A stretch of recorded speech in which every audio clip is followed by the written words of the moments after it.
नमस्कार, मैं संजय सिन्हा। इस वक्त आपको जिस शख्स से मिलवाने जा रहा हूं, उनसे मिल पाना ही अपने आप में एक सौभाग्य की बात होती है। मैं ज़्यादा परिचय अपने मुंह से नहीं दूंगा, क्योंकि मैं इस योग्य नहीं हूं कि उनकी तारीफ़ मैं अपने मुंह से कर पाऊं। लेकिन जिस शख्स से मैं आपको मिलवाने जा रहा हूं, वो सिर्फ देश में नहीं, पूरी दुनिया के लिए अपने आप में एक नायाब हीरा हैं। सबसे पहले मैं आपका स्वागत करता हूं पंडित जी। मैं चाहूँगा कि आप अपना परिचय, अपने बारे में जो कुछ भी कहना चाहें खुद कहें, लेकिन मैं एक बात आप सभी लोगों से माफ़ी के साथ कहना चाहता हूँ कि मैं एक पत्रकार हूँ। संगीत की समझ मेरी बहुत कम है, और जिनके साथ मैं आपकी मुलाकात करवाने जा रहा हूँ, पंडित सतीश व्यास जी से, उनके बारे में कोई परिचय मैं नहीं दे सकता हूँ। मतलब मैं कह सकता हूँ कि मैं बहुत अदना व्यक्ति हूँ उनके बारे में कुछ भी कहने के लिए। तो आप पहले अपने दर्शकों के लिए कुछ कहना चाहें, उनसे आप रूबरू हों, फिर जो कुछ भी होगी हमारी बातचीत आगे जारी रहेगी। ज़रूर संजय जी, पहले तो मैं आपको बहुत बहुत धन्यवाद देता हूँ। और मैं पहले ही एक आपको बात बताना चाहता हूँ। बहुत सारे लोग हमको मिलते हैं, इतना ट्रैवल करते हैं वर्ल्ड में, तो अरे हमको संगीत समझता नहीं है। तो मैं उनको कहता हूँ संगीत समझने की ज़रूरत नहीं है, संगीत को फील करना चाहिए। ये बहुत इम्पोर्टेंट बात है। आप संगीत को फील करिए, सुनते जाइए, समझ अपने आप बढ़ती जाएगी। तो समझ नहीं है बोल के उसमें रुचि नहीं रखना, ये मैं दर्शकों को कहना चाहता हूँ कि वैसा आप पूर्वग्रह मत रखिए। आप ज़रूर शास्त्रीय संगीत के कॉन्सर्ट में जाइए, आस्ते आस्ते आपकी उसमें रुचि इतनी बढ़ जाती है कि फिर आप उससे बाहर नहीं आ सकते। जैसे अभिमन्यु चक्रव्यूह में अटक गए, वैसे ही ये सारे लोग भी म्यूज़िक के श्रोता बन जाएंगे। तो जैसे बात चल रही थी कि संतूर के तरफ कैसे गया। जी, पहले मेरा एक सवाल है हाँ आपसे हाँ कि पंडित जी, मैं आपको पंडित जी कहकर संबोधित करूंगा सिर्फ।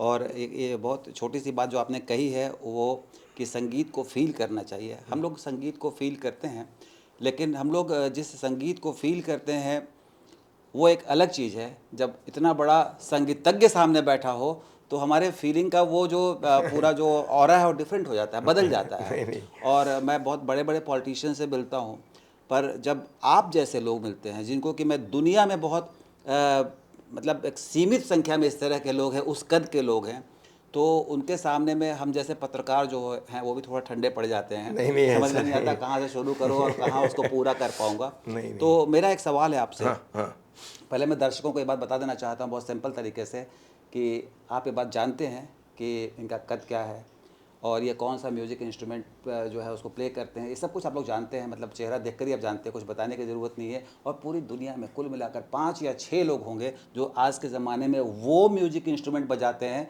जो पंडित जी बजाते हैं, और वो है संतूर। पंडित जी, मेरा आपसे बहुत छोटा सा सवाल है पूछिए। कि आपका रुझान इस ओर कैसे हुआ? बहुत संक्षिप्त में बताता हूँ, क्योंकि एक शुरू में ही कहता हूँ कि मैं अपने आप को बहुत भाग्यशाली समझता हूँ पहले तो, क्योंकि मेरे पूरे पिछले करीब 50-55 साल की जो जर्नी रही है, तो मैं करीब 13-14 साल का जब था, तब जैसे इंग्लिश में बोलते हैं एक्सीडेंटली पिताजी के साथ कोई एक, उस ज़माने में आज जैसे बड़ी बड़ी फेस्टिवल्स नहीं हुआ करते थे, बैठक स्टाइल कॉन्सर्ट होते थे जहाँ से 150 से 250 लोग ज़्यादा से ज़्यादा होते थे। तो हमारे घर के पास ही एक संगीतालय का स्कूल था, अ, वल्लभ संगीत विद्यालय। तो मैं तो खेल कूदने में जाता था, लेकिन उस साल कुछ वजह से ऐसा हुआ कि मेरी माँ और मेरे तीनों भाई वो लोग गांव चले गए थे। मैं पिताजी के पास अकेला था, समर वेकेशन में, मई महीना था। तो पिताजी कहीं निकल रहे थे तो बोले तुम क्या कर रहे हो। मैंने कहा नहीं कुछ नहीं, दोस्त भी तो गई है, मैं तो घर में बैठा रहूँगा। तो बोले नहीं नहीं तुम चलो मेरे साथ, तुम अकेले घर में। बिकॉज उनको लगा मेरी उम्र 13-14, उस ज़माने, अभी तो 8 साल के बच्चे भी बहुत स्मार्ट होते हैं।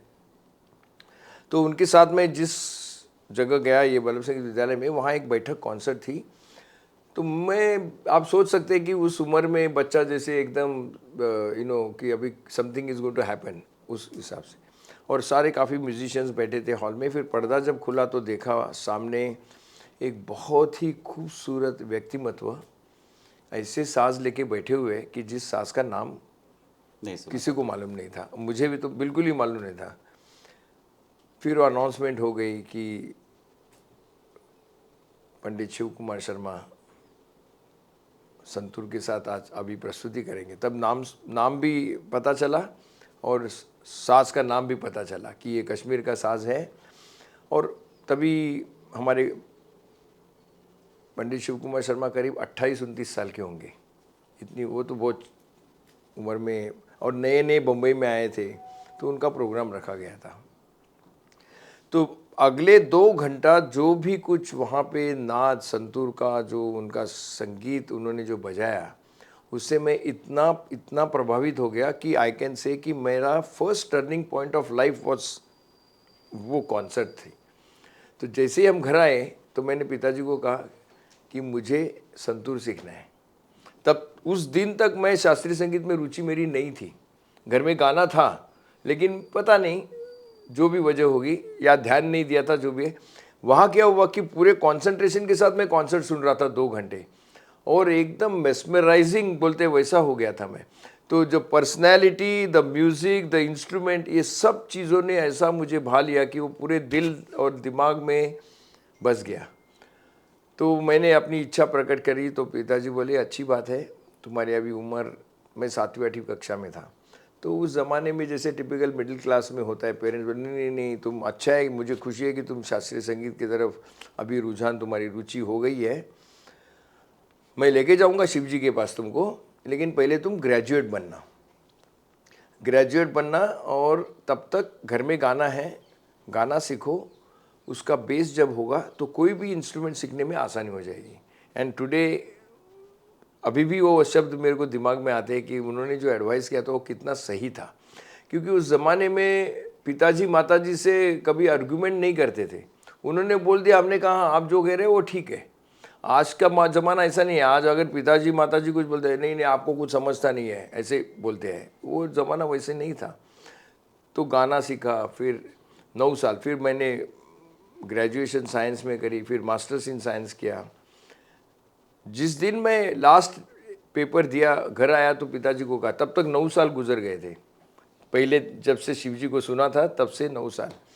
मैंने कहा देखिए मेरा आज लास्ट पेपर हो गया, और मैं गारंटी के साथ कहता हूँ मैं डिस्टिंक्शन के साथ एमएससी होने वाला हूँ, मेरी गारंटी है। मैं पढ़ाई में ठीक ठाक था, अच्छा था। मुझे बोला अभी आप शिव जी के पास लेके चलिए। बस उसके बाद तुरंत 1-2 महीने में वो उनको फ़ोन करके हम लोग उनके घर पे गए। तो ये मेरा दूसरा सौभाग्य कि पंडित शिव कुमार शर्मा जैसे आर्टिस्ट ने मुझे एक स्टूडेंट के रूप में एक्सेप्ट करना, यही एक बहुत बड़ी मेरी, तो मैं हमेशा कहता हूँ इस जन्म की अचीवमेंट क्या है कि मैं पंडित CR व्यास जैसे संत पुरुष जो गायक, उनके घर में जन्म लिया। और वैसे ही हमारे पंडित शिव कुमार शर्मा भी सच में, क्योंकि मैं 47 साल का उनका मेरा संबंध रहा है, और मैं कहता हूँ कि देखिए मेरा लाइफ में दोनों इंसान ऐसे मिले कि दोनों संत पुरुष जैसे थे, और अपने विद्या में, संगीत विद्या में ऐसा काम करके छोड़े है कि वो कितने हज़ारों साल तक उनका काम चलता रहेगा। तो ये मेरा अचीवमेंट।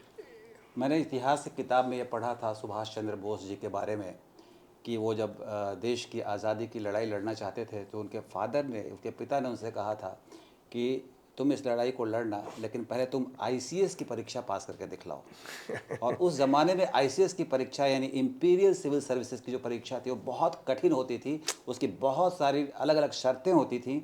तो सुभाष चंद्र बोस ने कहा कि ठीक है, मैं वो परीक्षा पास करके दिखलाऊंगा। और वो उस साल परीक्षा में अपीयर हुए और वो टॉप किए थे, और उन्होंने उसकी ट्रेनिंग ली और फिर वापस आए कि अब मैंने आपके कहे को पूरा कर लिया है, अब मुझे मेरी शर्तों को, मेरी ज़िंदगी को, मेरे सपनों को जीने दीजिए। सही बात है। तो हमारे पास पंडित जी जो बैठे हुए हैं संतूर वादक, इनके फादर ने भी इनसे ये कहा था कि पहले तुम ग्रेजुएशन करके दिखलाओ, फिर देखते हैं कि तुम्हारे सपनों में कितना दम है। और इन्होंने अपने पिता की बात को माना। पिता की बात मानने के बाद फिर ये दोबारा गए कि अब मुझे मेरे सपनों को जीने दीजिए। और इसको कहते हैं किस्मत जो है वो पीछा करती है तब जब आपके सपनों में हो दम। बिल्कुल। तो आपने जैसा कहा कि आप अपने फादर की बात आपने मानी, और आपको दुनिया के सबसे महान संतूर वादक पंडित शिव कुमार शर्मा जी का जनक, संतूर के जनक है वो। जनक है, तो उनका आपको साथ मिला। या इस पूरे एपिसोड में, पूरी बातचीत में क्या आपके मन में जब आप पढ़ते होंगे, स्कूल कॉलेज में पढ़ते होंगे, साइंस में आपने ग्रेजुएशन किया, एमएससी किया आपने, बाद में एमबीए भी किया। एमबीए भी किया आपने, तो आपके बहुत सारे दोस्त होंगे बिल्कुल। जो कि आईएएस बनना चाहते होंगे, आईपीएस बनना चाहते होंगे, साइंटिस्ट बनना चाहते होंगे, आर्मी में जाना चाहते होंगे, पत्रकार बनना चाहते होंगे, कोई संतूर वादक तो नहीं बनना नहीं चाहता होगा। नहीं नहीं तो क्या किसी ने आपको रोका टोका नहीं कि व्यास जी ये क्या करने जा रहे हैं आप?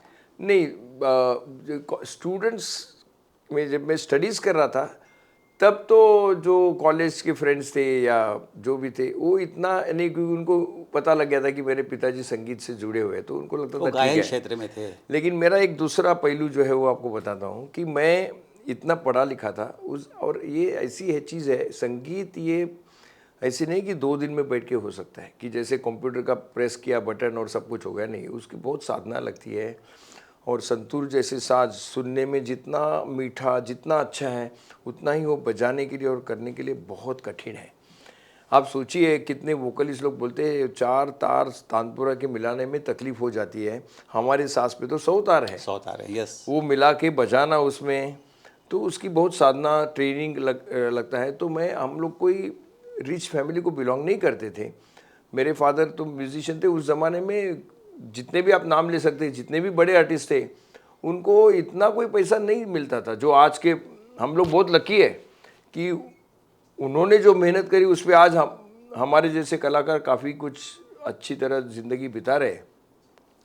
तो मेरे एजुकेशन की वजह से मैंने 10-12 साल कॉर्पोरेट वर्ल्ड में काम किया। अच्छा, हाँ, वाह, ये पता नहीं हम लोगों को। ये तो बहुत लोगों को पता नहीं है। मतलब कहीं और जिक्र भी नहीं है। मेरी वो जर्नी जो है, और देखिए हर चीज़ लाइफ में ये लर्निंग होता है। मुझे उस कॉर्पोरेट वर्ल्ड में मेरे लिए बहुत सीखने को भी मिला।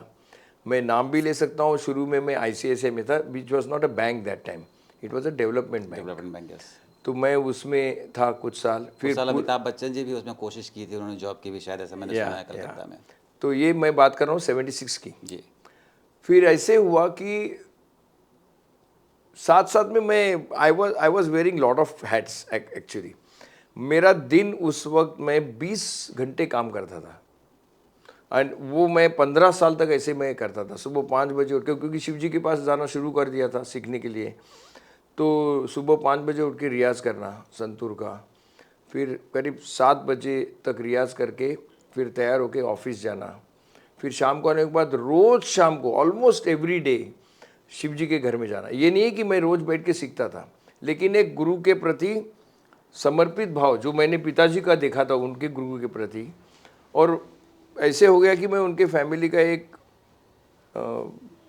एक्सप्लेन नहीं कर सकता, जो कि उनके फैमिली का तो हिस्सा बन गए। ऐसा कि आप इतना मेरा, और ये आपको सुन के बड़ी अच्छा भी लगेगा कि कम से कम 10 साल रोज रात को, ये सौभाग्य किस इंसान को मिला है, मुझे नहीं लगता किसी को मिला, कि 2 बड़े शख्स पंडित शिव कुमार शर्मा और पंडित हरिप्रसाद चौरसिया, इनके साथ रोज रात को मेरा डिनर होता था उनके घर पे, हमारे गुरु जी की।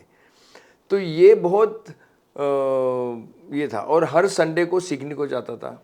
सीखना तो ऐसे था कि शिव जी कभी घड़ी देख के नहीं, सुबह जाता था 10 साढ़े 10 बजे, बैठते थे तो 3-3 4-4 बजे तक हम लोग को सिखाते थे मुझे। फिर कभी हम हमारी उनकी वाइफ को, हमारी गुरु माँ जो हम भाभी जी बोलते हैं, वो 10 बार आके बोलेगी अरे खाना लगा दिया है, उठिए उठिए, तो लेकिन वो जो जब तक वो चीज़ नहीं आती है तब तक वो बैठे रहते थे। तो ये चल रहा था। फिर हमारे पिताजी ने 77 में एक बहुत बड़ा फेस्टिवल शुरू किया, गुड़ीदास संगीत सम्मेलन। ये वर्ल्ड फेमस है। वो पता नहीं कुछ वजह से मेरी इन्वॉल्वमेंट उस साल शुरू हो गई। मैं उस वक्त 25 साल का था सिर्फ 77 में। तो मैं ऐसी जगह काम कर रहा था कि मेरे जो कलीग्स थे, जैसे एक नाम ले सकता हूँ KV Kamath, he is a very famous man, he was my colleague, is very very good, well known personality, but he's very good friend of mine. He, Deepak Parekh, all this, we are very good friends. दीपक पारी जो HDFC के chairman है। And अभी of course हम लोग कभी मिलते हैं सोशल में, लेकिन अभी वो भी तो बहुत एवरीबडी सीनियर, एंड मिलते हैं कभी कभी प्लेन में वगैरह। तो एनीवे, तो कहने का मतलब कि ये मेरे कलीग्स ने, क्योंकि कोई भी फंक्शन करने के लिए फाइनेंशियल ये बहुत इम्पॉर्टेंट होता है। तो वो मैंने I think I got involve there and I did that. तो वो ऐसे हो गया कि 2-3 साल में आर्टिस्ट जितने भी थे, भीमसेन जोशी जी, किशोरी आमोनकर, पंडित जसराज, सब पिताजी को बोलते थे पंडित जी आप आराम करिए, सतीश को बोलिए फ़ोन करना, हम उनके साथ तय कर लेंगे। Means because we use to do 5 days festival. तो एक तरफ ये चल रहा था, एक तरफ नौकरी चल रही थी, एक तरफ संतूर का सीखना चल रहा था, रियाज चल रहा था। इसमें कई साल चले गए। और कितनी उम्र तक आपने ये सब कुछ पढ़ाई करने बस सीखा आपने इसको? किसके? संतूर को सीखने का मतलब कौन सा मुकाम था जब आपको लगा कि अब मैं जब 85-86 में मैं, आपकी उम्र कितनी हो गई थी? मेरी तभी हो गई थी 33-34। आपकी शादी किस साल में हुई? शादी उसके पहले ही हो गई थी, 79 में। 79 में। जब आपकी शादी हुई थी तब आप जॉब में थे या? हाँ, ये बहुत बड़ी है, इसलिए ये हमारी वाइफ है अभी साथ में, रेखा, उनके बदौलत ही मैं ये प्रोफेशन फुल टाइम ले सका। जब because she retired as HDFC general manager, actually she was in HDFC। अच्छा, तो इनका ये बहुत सपोर्ट रहा आपको? मतलब उनके सपोर्ट के बिना तो मैं नहीं कर जब पाता। आपकी शादी हुई थी तब आप जॉब में थे? जब मैं 79 में, मैं ICICI में था, ये HDFC में थी। हाँ, वो तो 80 में तो शी मेरा स्टार्टेड इन सवाल 80। यही है कि शादी के बाद जब आपने तय किया कि अब मैं संगीतज्ञ बनूंगा, म्यूज़िक बजाऊंगा, तो थोड़ा सा कैमरा अजीत सर आपसे रिक्वेस्ट को थोड़ा सा घुमा देंगे इधर, इनके भी चेहरे में दिखला दूँ। आप तो प्रोफेशनल शूट करने वाले व्यक्ति हैं। ये हमारे साथ रेखा व्यास जी हैं जो डॉक्टर साहब की पत्नी है। कैमरा मूव कर रहे हैं हम उनकी तरफ अभी। हाँ, और ले जाइए, और ले जाइए, और ले जाइए। ये आ गया, बिल्कुल ठीक आ गया। तो आप चाहें तो उसको वो घुमा भी सकते हैं अपनी तरफ देखने के लिए। तो मैं रेखा जी आपसे भी सवाल पूछूंगा एक, लेकिन अभी आप इधर कैमरा फिर से दोबारा घुमा दीजिए हमारी तरफ। तो पंडित जी, मेरा बहुत छोटा सा पर्सनल सवाल है। हाँ। पता नहीं आप इसका जवाब किस तरीके से देंगे। जब आपने थोड़ा और घुमाइए थोड़ा सा कैमरे को, इधर इधर इनकी तरफ। That's all, thank you. तो मेरा ये सवाल है बहुत छोटा सा कि जब आपने तय किया कि मैं संतूर बजाऊंगा, तो इनका क्या रिएक्शन था? नहीं, संतूर तो ये जब शादी हुई तब संतूर ऑलरेडी मेरा सीख तो रहा आप था, संतूर बजा रहे थे लेकिन प्रोफेशनली। मतलब इससे पैसे कमाएंगे, यही जीवन होगा, नहीं, इससे बच्चे जब पलेंगे। शादी हुई तो उनको लगा अरे ठीक है ये संतूर कर रहा है, लेकिन नौकरी ICICI में बड़ा अच्छा सेफ है। ये लव मैरिज था क्या? नहीं, अरेंज मैरिज। मेरे पिताजी ने ढूंढा था, 2 बैंकर। पिताजी नहीं, मेरी माँ का जो भाई, मेरे मामा जो थे, वो इनके नेबर थे। तो पता नहीं कभी उनको ये कोई फंक्शन में मिली तो अरे ये इतनी बड़ी हो गई ऐसे, तो बोले अरे मेरा भांजा है उसके साथ, तो ऐसे कुछ मुलाकात करा दी और हो गया शादी 79 में। I was 27 then. तो शी एक्सेप्ट, बिकॉज घर अच्छा है, माता पिता सब अच्छे है। तो उनका अभी मैं बोल सकता हूँ कि उनके माइंड में शी वॉज 21-22 दैट टाइम। तो उनको लगा ठीक है नौकरी अच्छी है। उस ज़माने में मिडिल क्लास में और क्या लगता है कि नौकरी अच्छी है और सब कुछ अच्छा है, ठीक है संतूर कर रहा है, उससे मुझे कोई प्रॉब्लम नहीं है। प्रॉब्लम क्या हुआ कि शादी होने के बाद 1-2 महीने में मन को कहा कि मैं ये परमानेंट नौकरी नहीं करने वाला हूँ, मेरा तो लक्ष्य है संतूर बजाना। नहीं, बहुत बड़ी बात है कि आपने 12-13 वर्ष की उम्र में पंडित शिव कुमार शर्मा जी से मिले और आपने उस सपने को ज़िंदा रखा। और जैसा कि अब ये हमारी जानकारी में नहीं थी, क्योंकि मैं नॉर्मली जब भी किसी का इंटरव्यू करता हूँ मैं थोड़ा बहुत पढ़ कर आता हूँ उनके बारे में। तो ये जानकारी कहीं नहीं थी कि आपने फिर पढ़ाई की, BSc और MSc और MBA की पढ़ाई की। और लोग नहीं जानते हैं, मुझे बहुत खुशी है कि जानकारी। लेकिन और एक बात बहुत इंपॉर्टेंट रही, ICICI में जब काम करता था वो भी एक टर्निंग पॉइंट हो गया। क्या हो गया कि मैं गुणिता सम्मेलन का जिक्र क्यों किया, क्योंकि वो फेस्टिवल ऐसा बन गया कि दुनिया में बहुत नंबर 1। अभी इस साल 46th ईयर होगा। हर साल दिसंबर में होता है, पर उस ज़माने में अक्टूबर में करते थे, अभी दिसंबर में होता है लास्ट 20 साल से। तो पता नहीं ये क्या होता है, आर्ट फील्ड में चर्चा शुरू हो जाती है। तो ये सारे बड़े बड़े आर्टिस्ट लोग मेरे बारे में चर्चा, अरे क्या वो सतीश व्यास बहुत कमाल करता है, बहुत अच्छा ऑर्गेनाइज करता है। ये मुझे बाद में पता चला, लोग मैंने कहा उनका आशीर्वाद है। तो एक फंक्शन में पुलत देशपांडे मिले। आप तो जानते हैं पुलत देशपांडे तो बहुत बड़ी हस्ती थी। वो national centre for the performing arts is one of the finest art centre of India which is promoted by Tatas. तो वो ऑनररी डायरेक्टर थे। तो एक Tata theatre is one of the, I don't know have you ever been to Bombay and seen Tata theatre, but it's a fantastic theatre. तो उसके बारे में मैं 2-4 एनेक्डोट भी बताऊंगा। तो वो मुझे कोई कॉन्सर्ट में मिले तो मुझे देखते बोले इधर आना, ऐसे किया। तो he knew me as Satish son of Pandit CR Vyas. और वो मुझे देख के बोले कि अरे तुम्हारे बारे में बहुत मराठी में कि तुझी कीर्ति खूब ऐकतोय। तो मैंने कहा Kirti means he was listening lot of good things about me. तो मैंने उनको कहा अच्छा या बुरा तो बोले नहीं अच्छा है। फिर बोले ऐसा करना, तुम एक 2-3 दिन में मेरे पास आना दोपहर को। मुझे मालूम था वो NCPA मेरे ऑफिस से 5 मिनट का वॉकिंग डिस्टेंस था। तो मैं गया उनको मिलने। अभी इमेजिन एवरी महाराष्ट्रियन, ये बहुत एक पुलह देशपांडे का नाम लेते ही उनके ऑ में है। He is like Rabindranath Tagore for every Maharashtrian, Pulaha Deshpande. Yes. वो मुझे टेबल पे बैठ के बोले, अरे यार सतीश, तुम मुझे आके मदद करो। तो पहले मैं समझा नहीं, बोले मैं उनको भाई बोलते हैं सब नज़दीक के लोग। तो मैंने कहा भाई आप क्या बोल रहे हैं? नहीं, तुम यहाँ पे NCPA में you come and you handle the whole institute as programmes का चीफ बोल के। आप बिलीव नहीं करोगे, मैंने कहा मुझे 2 दिन का मोहलत दीजिए। फिर मैं घर में आके इनसे बात किया, पेरेंट्स से बात किया, और मैंने कहा मुझे आप हाँ ना बोलो, लेकिन मैं डिसीजन लिया है कि भाई बुला रहे मैं जाने वाला हूँ। मुझे ICICI में मैं डायरेक्टर बनूंगा हो सकता है, लेकिन मुझे उसमें दिलचस्पी नहीं। मुझे पुलह के साथ काम करना मिलना ये मेरा सौभाग्य है, बहुत बड़ी बात है। और 2 साल जो मेरे उनके साथ गए, फिर मैंने ज्वाइन किया। It was a Tata organisation. तो JJ भाभा चेयरमैन थे उसके। तो मुझे बोले फॉर्मेलिटी बोल के उनको मिलना। तो JJ भाभा तो मिले। वो Bombay house is a Tatas headquarters, अभी भी वही है, फिरोज शाह मेहता रोड पे बॉम्बे में।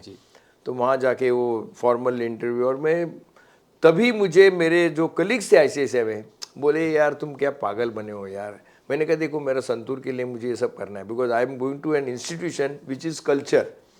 वहाँ पे थिएटर होगा, पिक्चर होगा और म्यूज़िक होगा, ये सबसे इम्पोर्टेंट है। ये तो अलग काम है यहाँ पे। तो बोले ऐसे बहुत क्रिटिसाइज़ किया, बोले यार तुम पागल, ये ऐसा स्टेप मत लेना। मैंने कहा नहीं, मेरा लक्ष्य है संतूर प्लेयर बनना, और मुझे लगता है कि ये डाइवर्शन होगा तो मुझे कुछ होगा। वहाँ पे क्या क्या कहूँ मैं, वहाँ इंदिरा गांधी जी से मुलाकात हुई, बिकॉज मैं ज्वाइन करने के 3 महीने के बाद जुबिन मेहता का बहुत बड़ा फिलारमोनिक ऑर्केस्ट्रा का प्रोग्राम था NCPA में, and I was looking after the whole event. तो Zubin Mehta had come with New York philharmonic orchestra, 120 people. तो बहुत बड़ा ग्रुप, बहुत बड़ा। And Indira Gandhi prime minister was the chief guest. अच्छा। Because of JJ Bhabha. So I still remember Tata theatre का जो एंट्रेंस है मरीन ड्राइव से है, फैंटास्टिक व्यू है, and the foyer is very huge. मैं इट्स वर्थ विजिटिंग प्लेस। हाँ, तो हमको ऐसे, मैं पुलह और 1-2 एडमिनिस्ट्रेटिव डायरेक्टर हम लोग को खड़ा किया था, और JJ Bhabha was to receive Indira Gandhi, and he had told कि she will walk up the steps and first you will be introduced.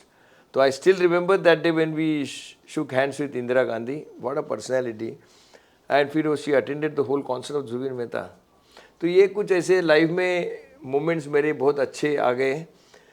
फिर वहाँ क्या हुआ, वहाँ NCPA 7 साल हो गया था NCPA को आके, 84 की बात है ये। वहाँ पे कॉरपोरेट वर्ल्ड के बड़े बड़े लोग, क्योंकि 30 दिन में 25 दिन वहाँ पे कोई थिएटर चल रहा है, म्यूज़िक चल रहा है, कुछ ना कुछ एक्टिविटी, और it is to be prestige to attend कि वो टाटा थिएटर में जाके हम अटेंड करने वाले हैं। तो बड़े बड़े कॉरपोरेट के लोग मेरे कांटेक्ट संपर्क में आए। तो ऐसे ही एक इंसान आए, मिस्टर रामामृतम, वो फिलिप्स के मैनेजिंग डायरेक्टर थे।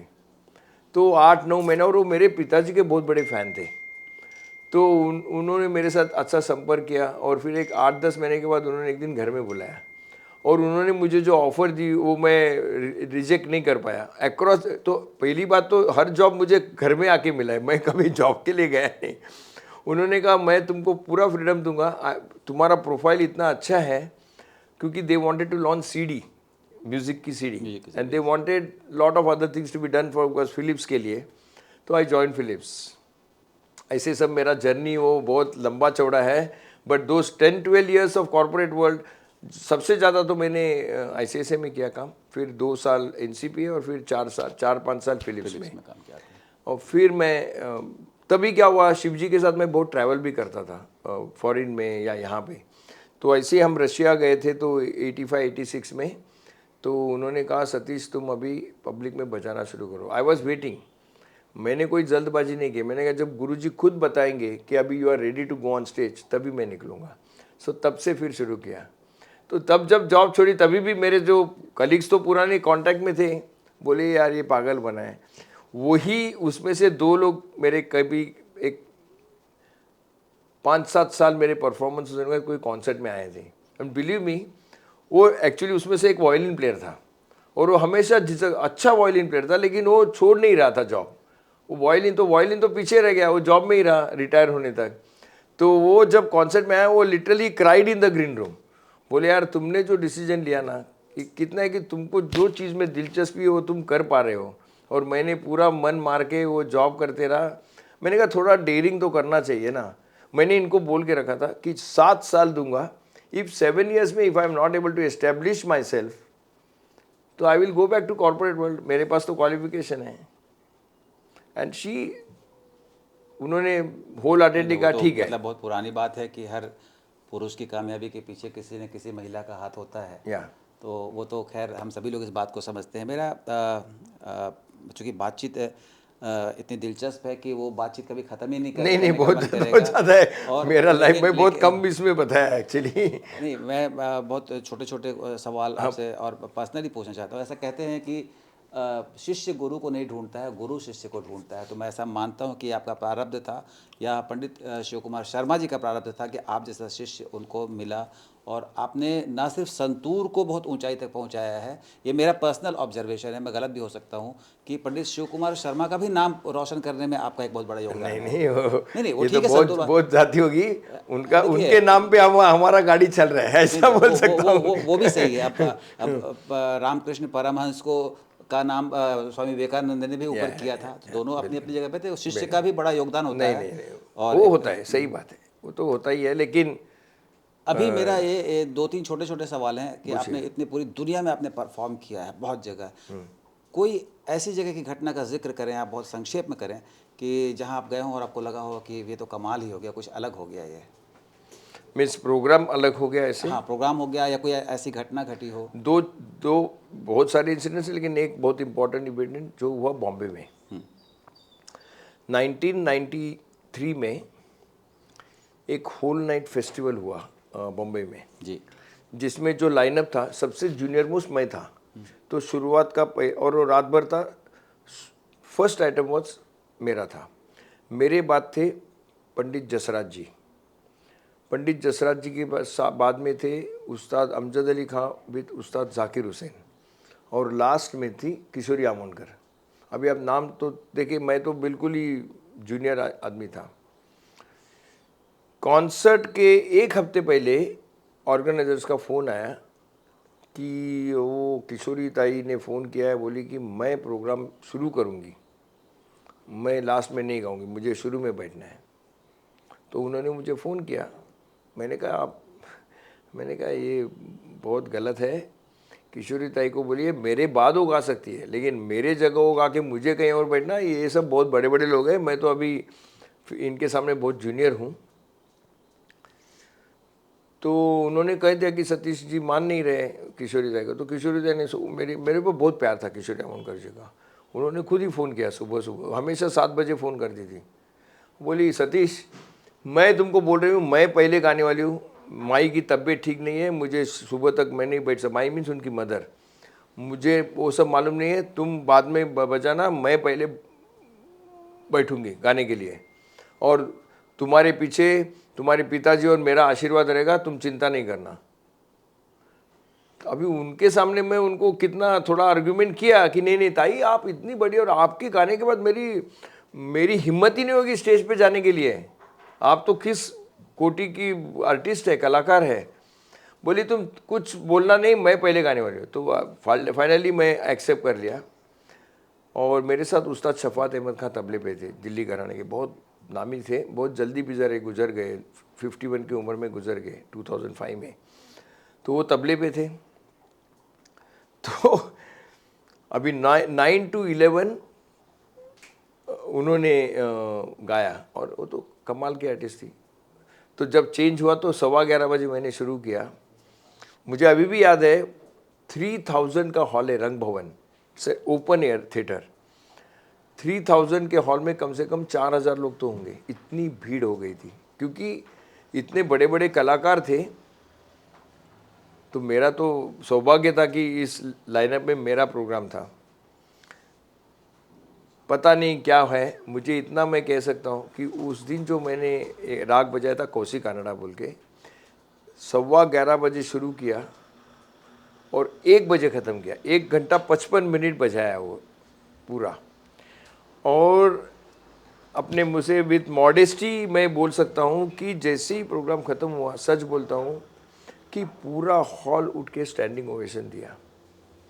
तो मैं अभी भी एक बात कहता हूँ कि ये प्रोग्राम मैंने नहीं बजाया, ये प्रोग्राम मेरे गुरुजी और पिताजी मिलके मेरे शरीर में जाके उन्होंने बजाया होगा, इसलिए उस लेवल का शायद बच गया। ये बहुत बड़ी बात होती है, क्रेडिट किसी दूसरे को देना, किसी और को देना, और यही बड़प्पन आदमी को बहुत ऊंचाई तक ले जाता है, जिस ऊंचाई पर हमारे सामने बैठे मतलब महानतम संगीतज्ञ मैं कहता हूँ वो जो बात कह रहे हैं। तो ये जो विनम्रता का भाव है वही आदमी को बहुत उस ऊंचाई तक पहुंचाता है जिस ऊंचाई तक ये गए हैं। और बातचीत का सिलसिला अंतहीन रह सकता है, क्योंकि एक बार बैठें तो बहुत लंबी बातचीत हमारी चलती रहेगी, और बातचीत का सिलसिला मैं चाहता भी नहीं कि ख़त्म हो। पर एक दो सवाल और मेरे मन में रह गए हैं, बहुत छोटे छोटे सवाल रह गए हैं। जैसे कि आपने बताया कि आप कैसे, आपको कौन सा परफॉर्मेंस अच्छा लगा, आपने शादी की बातचीत की, सब कुछ किया। आप नई पीढ़ी को क्या अपनी तरफ से कोई संदेश देना चाहते हैं, किसी तरह की कोई बात कहना चाहते हैं? क्योंकि आजकल के ज़माने में जो मैं देख रहा हूँ कि बच्चे जो हैं बहुत छोटी उम्र से उनका बड़ा कमर्शियल और प्रोफेशनल बिहेवियर डेवलप किया जा रहा है उनके भीतर। सही बात है। और जो हमारे समय में और आपके समय में और ज़्यादा नैतिक शिक्षा की बातें होती थी और बहुत सारी दूसरी बातें होती थी, सारी चीज़ें खत्म होती चली जा रही हैं। तो आप क्या नई पीढ़ी के लिए कोई संदेश अपनी तरफ देना चाहेंगे?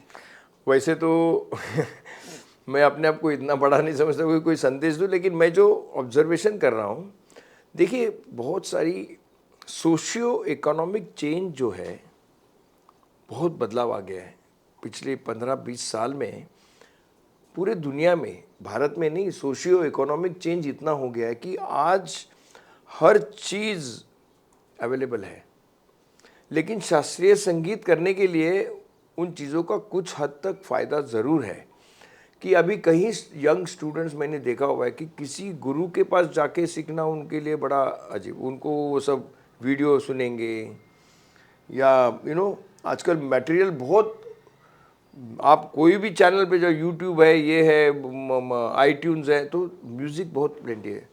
तो कई लोग क्या सोचते हैं कि नहीं उसमें से लेके हम करेंगे, लेकिन ये आर्ट ऐसी है कि ये हम लोग बोलते हैं गुरुमुखी विद्या, यानी कि ये गुरु के सामने सीखने की विद्या है। आप रिकॉर्डिंग सुन के कर सकते हैं, लेकिन उसमें से जो उसका जो एक साइंस है, कोई भी राग लो, उसका जो साइंस है वो गुरु के सामने बैठने के बाद ही उसका सही पता चलेगा।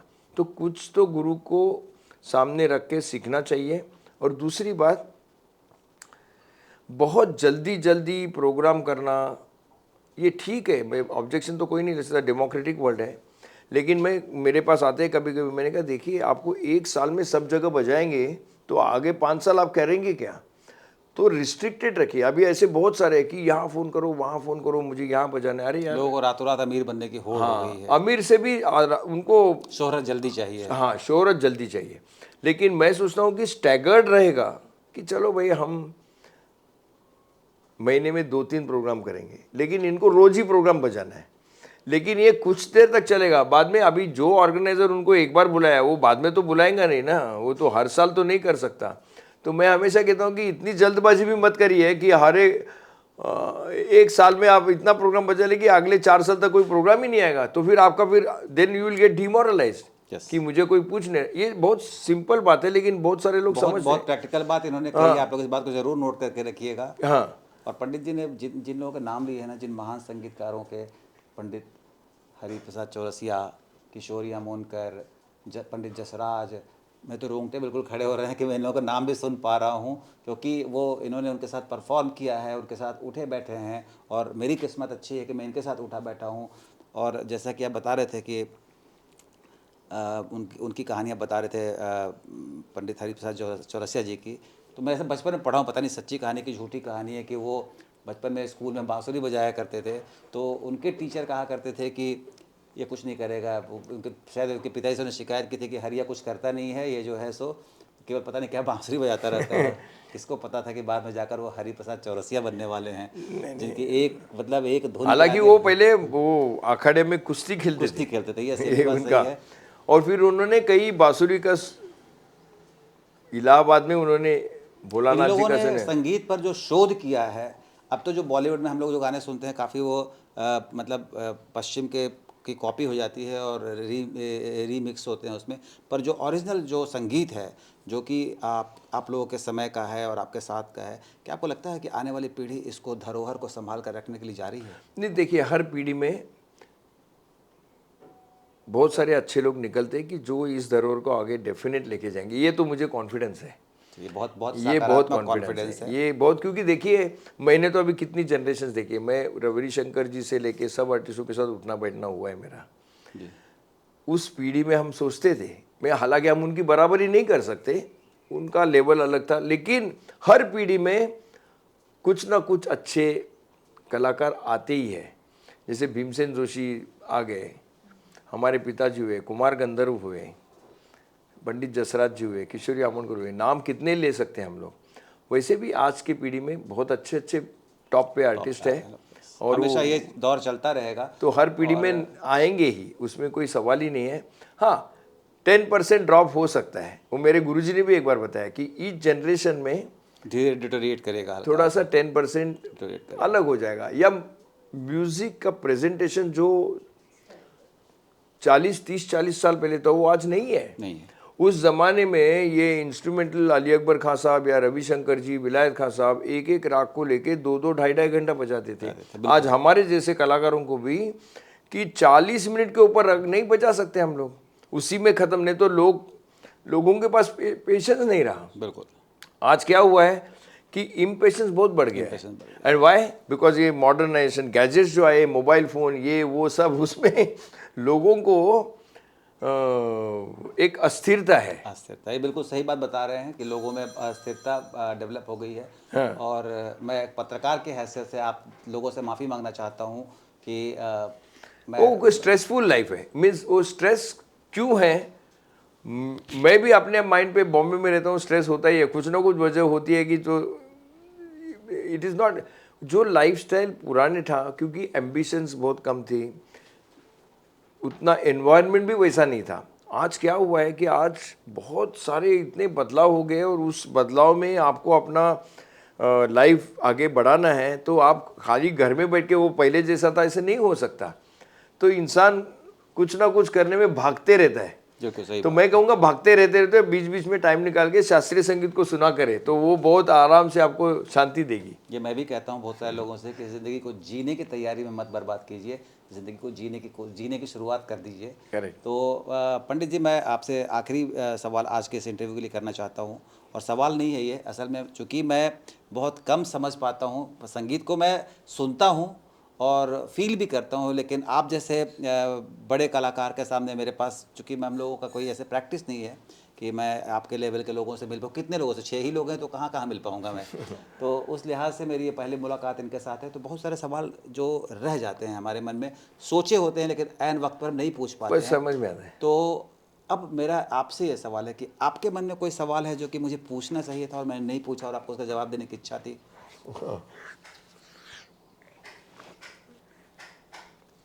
बहुत मुश्किल सवाल है, ये सवाल कहाँ के क्योंकि मैं तो- नहीं, यही सवाल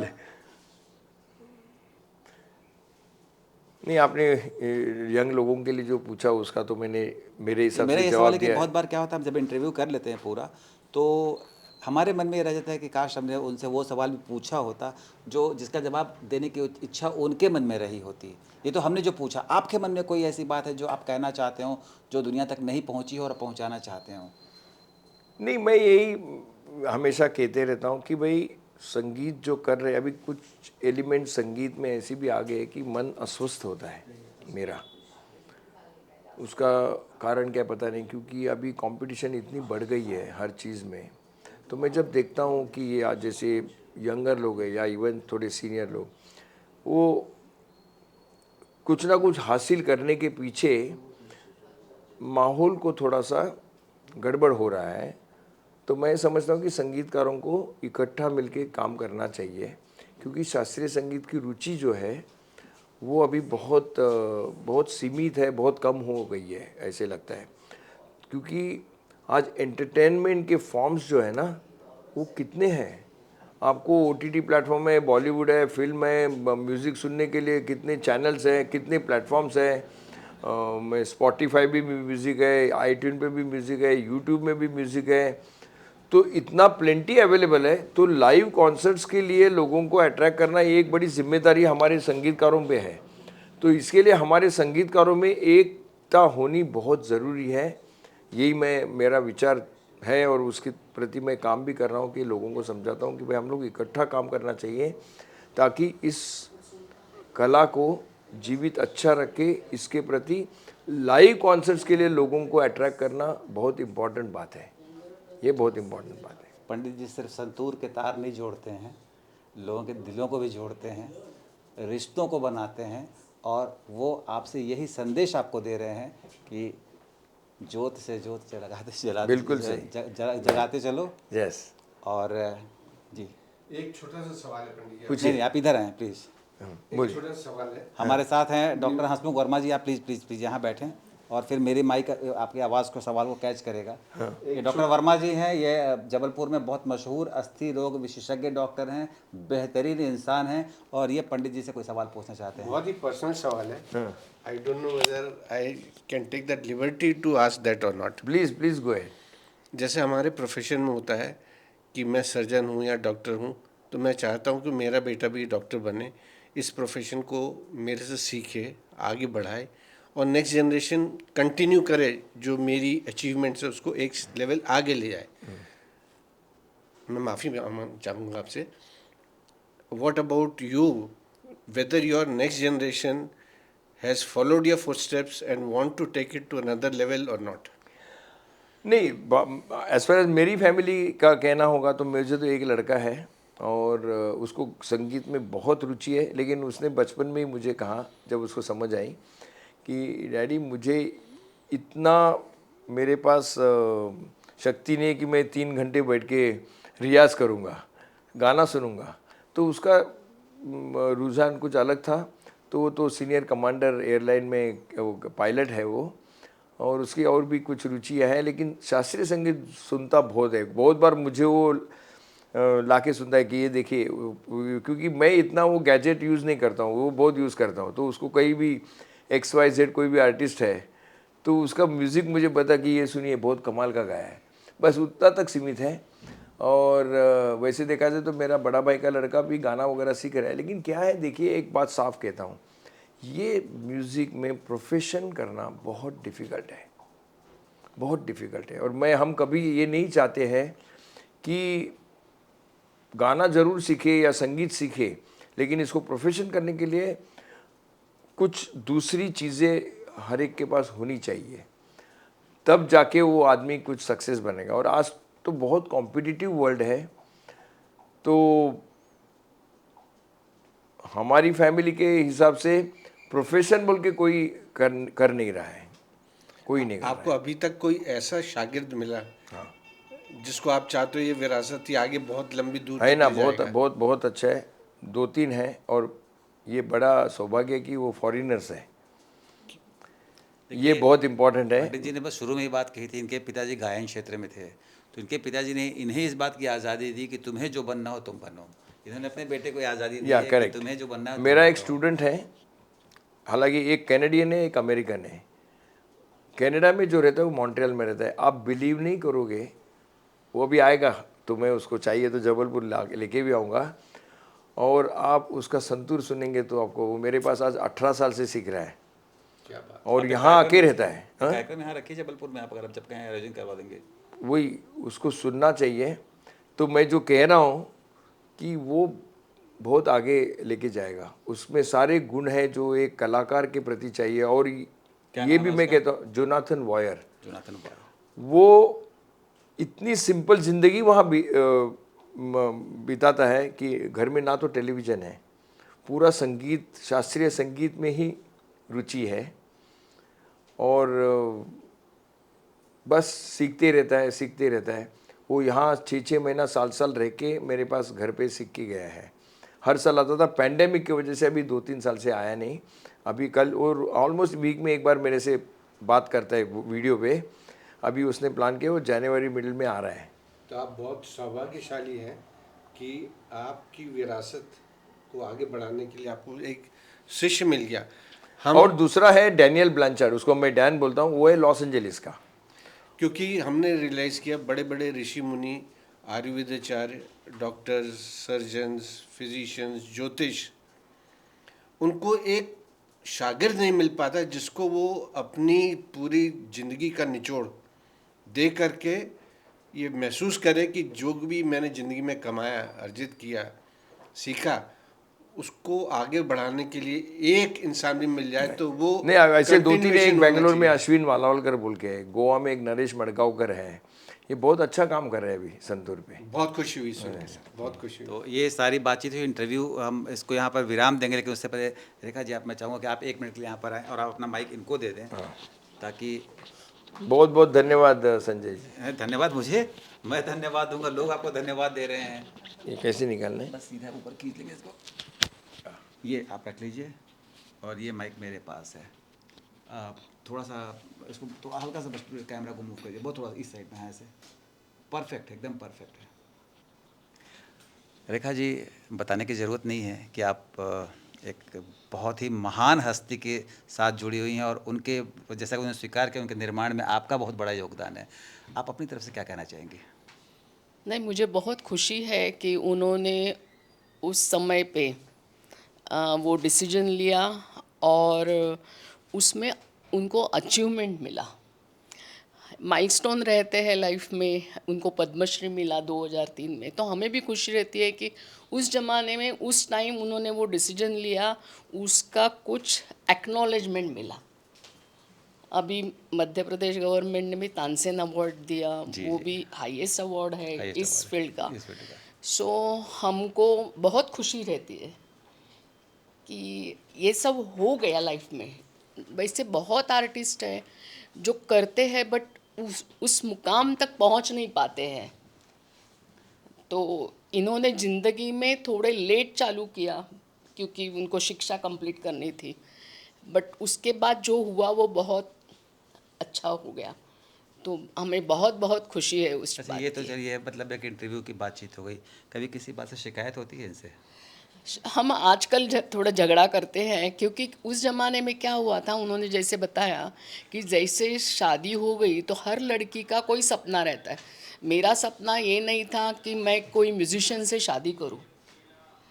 जो 4-5 चीज़ें पिताजी देखते हैं लड़के में, जो बाबा आपने तो बैंकर देख के शादी की थी, हाँ नहीं, हाँ पढ़े लिखे अच्छे हैं वो, तो उन्होंने और देखने में तो माशाल्लाह अभी भी बहुत मास्टर्स खूबसूरत किया है। है, स्टैटिस्टिक्स में एमबीए किया है बजाज से, और आईसीआईसीआई जैसे कंपनी में काम करते थे, हमारे कास्ट के थे, मेरे से थोड़े बड़े थे, हर चीज़ जैसे चाहिए वैसे पिताजी के लिए, तो मेरे लिए योग्य वर है ऐसे लगे तो शादी करे। लेकिन शादी के, और मैं नौकरी नहीं कर रही थी, मैं पढ़ाई चालू थी मेरी, तो 15-20 दिन के बाद मुझे बोले मुझे नौकरी छोड़ के म्यूज़िक करना है, और वो भी क्लासिकल से। हम लोग बहुत रिच फैमिली से नहीं आते हैं। मैं बोला ये म्यूज़िक करेंगे तो हमारा घर कैसे चलेगा, ये मेरे हर दिमाग हर में। महिला की चिंता होती है सबसे हाँ, पहले। मेरे मन में वो चीज़ पहले आई कि मेरा घर कैसे चलेगा, क्योंकि नौकरी छोड़ेंगे, मैं नौकरी नहीं कर रही हूँ, तो वो चिंता मुझे थी। लेकिन मैं बहुत बोल्ड हूँ शायद, इसलिए मैंने बोला देखते हैं क्या होगा। अच्छा, अभी और आजकल के, और ऐसा नहीं है कि मर्द ने ही घर चलाना चाहिए। Exactly, ये मैं बहुत बड़ी क्यों नहीं बात कर सकती? मुझे भगवान ने आँख नाक कान बुद्धि, पिताजी ने इतना एजुकेशन दिया है, तो मैं भी कुछ कर सकती हूँ। तो चलो उनको जो करना है वो इस लाइफ में वो करे, मैं क्या कर सकती हूँ इसकी मैंने सोच ली, और मैंने जो करना था वो कर लिया। बहुत बढ़िया है। सो आई अभी कुड सपोर्ट हिम, अभी और कोई चिंता नहीं रहे उन्हें कि मेरा घर कैसे चले। अभी कोई किसी बात पे झगड़ा किस बात पे हो जाता है? अभी किस बात पे अब झगड़ा? इस बात पे होता है, किसी उस उम्र में हमें पिक्चर जाना था, ड्रामा जाना था, वो घूमने पुरानी बात पे जाना। झगड़ा करती हैं अभी आप? हाँ, उस बात पे कि तुमने मुझे वो क्यों? नहीं घुमाया। वो टाइम चला गया ना मेरा। मेरे ऑफिस में लोग, मेरे सहेलियाँ आती थी, अब दिवाली है हम मॉल में जाएंगे, शॉपिंग करेंगे, ये करेंगे वो करेंगे, तो आप कब जा रहे हैं? तो मैं बोला मेरे लाइफ में ये कभी भी आने वाला नहीं है, so please do not ask this question to me. मेरे लाइफ में मैं हस्बैंड के साथ शॉपिंग करने गई, घूमने गई, चौपाटी पे गई, पानी पूरी खाई, ये कुछ होने वाला नहीं है। तो उसका और वो हुआ ही रिग्रेट, नहीं। उसका रिग्रेट आपको है अभी? नहीं, ये तो कॉमन थॉट है हर हाँ। एक व्यक्ति का, लेकिन मैं उससे आगे जाती हूँ कि मैंने ये सैक्रिफाइस किया करके आज के दिन हमें देखने मिल रहे नहीं, हैं। जैसे अमिताभ बच्चन जी का मैंने एक बार इंटरव्यू सुना था, तो उन्होंने ये कहा था कि मुझे इस बात का हमेशा अफसोस रहेगा कि मैंने अपने बच्चों को बड़ा होते हुए नहीं देखा। खुद अपने सही है, आप सही है। पंडित जी, इस बात पे झगड़ा करती हैं आपकी पत्नी, ये तो कोई शिकायत वाली बात ही नहीं है। वो तो आपने उनको, उनके मतलब सही बात है, जब वो पानी पूरी खाने के दिन थे तब आप संतूर बजा रहे थे बैठकर। नहीं, वो तो मैं मानता हूँ, क्योंकि एक जिंदगी में एक मेरे सामने लक्ष्य था, और लक्ष्य में ऐसा कुछ मज़ा करना, थिएटर में जाओ, पिक्चर देखो, घूमने जाओ, वो नहीं कर सका, जिसके लिए मैं दुखी हूँ। और उनके प्रति मैं और क्या माफ़ी मांग सकता हूँ, और क्या कर सकता हूँ। आपने माफ कर दिया ना इनको, अब माफ माफ कर तो कर दिया। लेकिन उसका भरपाई अभी बहुत लास्ट 10 साल में बहुत किया। उनको बहुत सारे देश में घुमाया, जापान, देश ऑस्ट्रेलिया, सब देश में घुमाए, पानी पूरी खिलाया कि नहीं खिलाया? पानी पूरी भी खिलाते हैं बहुत। ये सवाल मैंने इसलिए पूछा था कि चाहे कोई कुछ भी हो, एक पॉइंट पर हर आदमी बहुत सामान्य हमारी आपकी तरह ज़िंदगी जीता है, और इस तरह से मैंने कोशिश की इस पहलू को आप तक लाने की। बहुत ही सहज लोग हैं, बहुत ही मतलब विनम्र लोग हैं, और ऐसे लोगों से मिलना जो है ये प्रारब्ध की बात होती है। मैं तो इनसे साक्षात रूबरू हुआ हूँ, आप टेलीविज़न के ज़रिए और ये चैनल के ज़रिए और कैमरा के ज़रिए रूबरू हो रहे हैं। कभी मौका मिले, कभी आप मुंबई जाएँ, कोशिश कीजिएगा, क्या पता आपकी किस्मत साथ दे जाए। तो रेखा व्यास जी से मिलिएगा और सतीश व्यास जी से मिलिएगा, पंडित सतीश व्यास जी।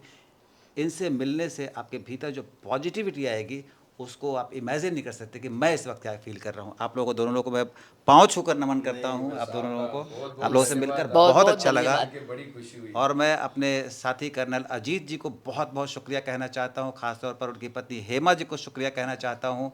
हमारे साथ पत्रकार भाई हैं सनत कुमार जी, उनको शुक्रिया कहना चाहता हूँ। हसमुख वर्मा जी को, डॉक्टर साहब को शुक्रिया कहना चाहता हूँ कि इन सब लोगों ने बहुत बहुत बहुत साथ दिया। और अजीत जी ने तो स्पेशली मुझे इनसे मिलाया। ये मेरी किस्मत थी कि मेरी मुलाकात इनसे होनी थी, और अजीत जी माध्यम बन गए। आप सभी लोग का शुक्रिया। आप लोग कैमरे में सबको नहीं देख पा रहे होंगे, क्योंकि कैमरा कोई ऑपरेट नहीं कर रहा, ऑटोमेटिकली कैमरा मूव कर रहा है, जो भी हो रहा है सो ऑटोमेटिकली हो रहा है। पर हम फिर मिलेंगे, जल्द मिलेंगे। नमस्कार आपको। नमस्कार। नमस्कार। वाह।